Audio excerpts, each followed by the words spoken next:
Setelah kita selesai belajar HTML, selanjutnya kita akan belajar tentang CSS. Nah, CSS merupakan kepanjangan dari Cascading Style Sheet, di mana setelah kita membuat tampilan dari HTML, selanjutnya kita akan membuat tampilan itu menjadi lebih menarik menggunakan CSS.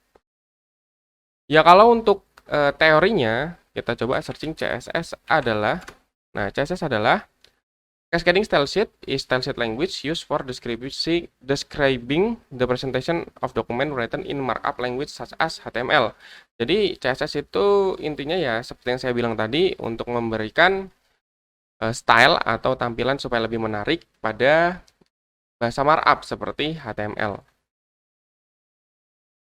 Jadi untuk menggunakan CSS, kita ada 3 cara untuk pemanggilan, yaitu dengan cara inline atau ditulis langsung di dalam elemen HTML-nya. Kemudian ada cara internal, yaitu ditulis di head, atau dengan satu lagi cara yaitu eksternal, atau kita pisahkan file CSS-nya sendiri. Oke lah, langsung kita buka Sublime untuk mencoba menggunakan CSS. Ini adalah file yang sebelumnya kita belajar HTML. Coba kita buat open folder, kita buat folder baru di desktop. Di kanan new folder, misalnya belajar CSS. Kita klik belajar CSS, kita select folder. Ini kita close yang sebelumnya. Jadi di sini kita coba buat file baru, file new, kita simpan, kita letakkan di belajar CSS, kita buat namanya belajar css1.html. Jangan lupa titik HTML untuk file HTML-nya.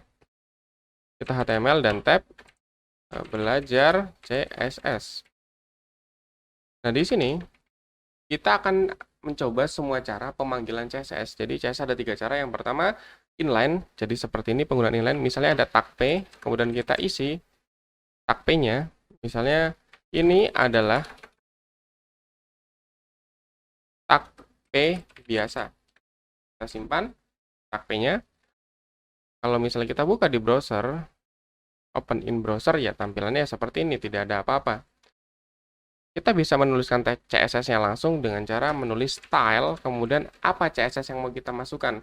Contoh di sini kita mau buat color-nya berubah menjadi merah. Jadi color-nya red, kita simpan, terus kita refresh, nah otomatis dia akan berubah menjadi merah.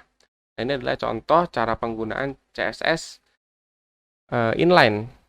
Misalnya lagi, kita mau buat background-nya menjadi biru, blue berarti ya. Background-nya menjadi blue, kita refresh. Nah, jadi ya background biru dan tulisan berwarna merah. Oh ya, ini saya jelaskan dahulu. Cara penulisan CSS itu bisa dengan seperti ini. Ini adalah namanya property dan ini namanya value. Jadi kita tulis propertinya pingin apa atau ingin apa, kemudian value-nya itu adalah pilihan dari value dari propertinya. Jadi misalnya color, terus value-nya adalah red. Ya. Adalah background, value-nya adalah blue. Jadi begitu cara penulisan CSS. Ini adalah cara pertama, cara kita menggunakan CSS. Selanjutnya kita akan mencoba cara yang kedua. Cara yang kedua adalah dengan menuliskan secara internal. Jadi CSS itu dipisahkan dengan file HTML kita buat, tapi kita tetap dalam satu HTML yang sama, itu dengan cara internal. Oke, kita buat di sini di atas head atau di dalam head, di bawah title kita buat style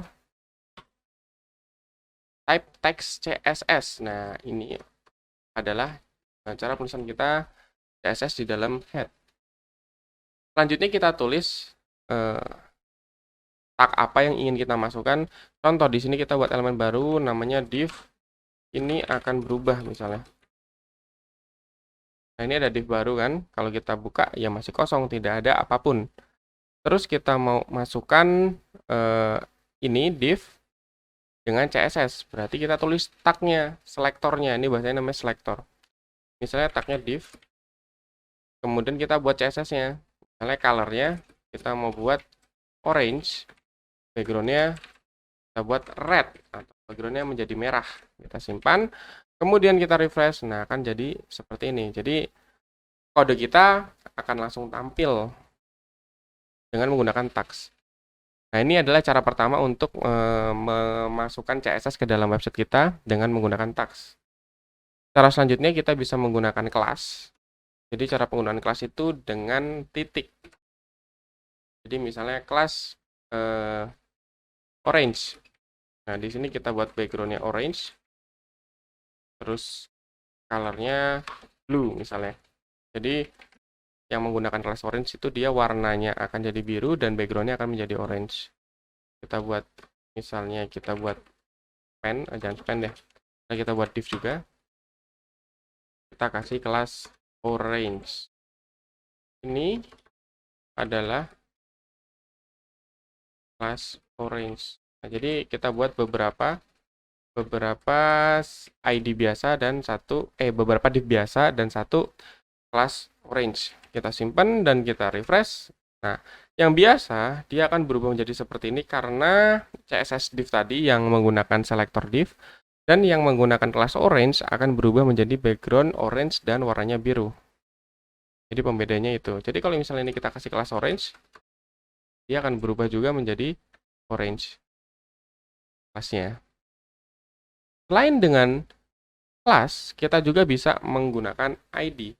Misalnya di sini kita menggunakan ID.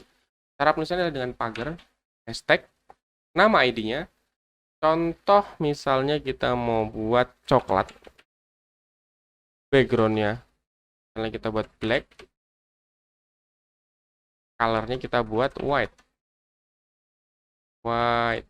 Oke, jadi tulisannya putih, background-nya hitam dengan ID coklat. Cara pemanggilannya tinggal dikasih saja ID coklat. Kalau misalnya kita buka, nah yang ID coklat dia punya background hitam dan tulisan putih. Jadi begitulah 3 selektor yang bisa kita gunakan untuk memberikan CSS. Nah, terus apa bedanya dari 3 ini? Nah, bedanya ini. Kalau kita menggunakan div atau memanggil tag langsung, jadi semua elemen yang menggunakan tag ini akan mendapatkan CSS-nya dia sesuai dengan tagnya. Kemudian kalau menggunakan kelas, kita bisa menggunakan kelas ini lebih dari satu elemen. Jadi elemen apapun yang menggunakan kelas sama, dia akan mendapatkan CSS yang sama. Sedangkan kalau yang menggunakan ID, ini dia hanya untuk satu elemen. Jadi ID itu beda dengan kelas, karena kalau kelas bisa dipakai semuanya, sedangkan ID hanya bisa dipakai untuk satu elemen. Tapi ketika pelaksanaannya, kita bisa menggunakan ID untuk banyak elemen. Kenapa kok bisa? Ya bisa, tetap bisa. Tapinya adalah kalau menggunakan validator W3 di validator, otomatis kalau misalnya kita menggunakan ID lebih dari satu, dia tidak akan tervalidasi. Ini hanya aturan saja. Jadi kalau dianalogikan, kalau kelas itu seperti ya dalam satu sekolah itu kan bisa banyak kelas dan satu kelas itu bisa banyak siswa. Jadi seperti itu. Kalau ID itu ya seperti ya ID atau nomor induk. Jadi satu siswa hanya punya satu nomor induk. Jadi tidak ada siswa lain yang memiliki nomor induk yang sama. Jadi seperti itulah gambarannya. Nah, ini adalah cara pemanggilan CSS secara internal. Nah, terus bagaimana yang ketiga? Kita akan mencoba cara yang eksternal. Nah, cara yang eksternal adalah dengan membuat file baru, memisahkan file CSS dengan file HTML. Kita buat file CSS baru, buat file new file, simpan dengan nama misalnya namanya style.css. Oke, setelah kita buat style.css, selanjutnya kita buat CSS-nya di sini sama persis seperti yang ada di sini. Kita buat misalnya kelas, kita mau kelas purple. Purple, kita kasih backgroundnya purple. Terus kita buat colornya jadi white. Oke, kita simpan. Kemudian kita buat elemennya div kelas purple.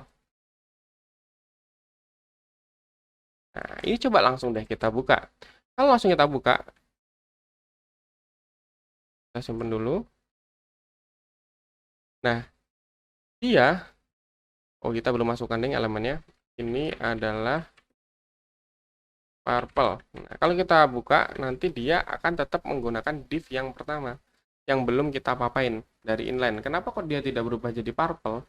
Karena kita belum panggil CSS-nya, jadi kita harus panggil dulu. Cara manggilnya dengan menuliskan link ref di head link tab aja, otomatis akan muncul rel, style sheet, dan tipenya tag/css. Nah, ref-nya adalah nama file CSS tadi. Di sini kan namanya style.css. Berarti kita panggil style.css. Oke, kita simpan. Kemudian kita refresh. Nah, ini akan menjadi purple. Jadi CSS yang dari file eksternal CSS sendiri atau style CSS itu bisa dipanggil dalam file index. Kesimpulannya dari 3 cara pemanggilan CSS ini, kenapa kok kita ada 3 cara pemanggilan, ya tergantung dari kebutuhan masing-masing. Jadi kalau misalnya untuk perubahan sedikit ya menggunakan inline. Kalau misalnya untuk perubahan yang agak banyak dikit ya menggunakan ini ya nggak apa-apa, menggunakan internal.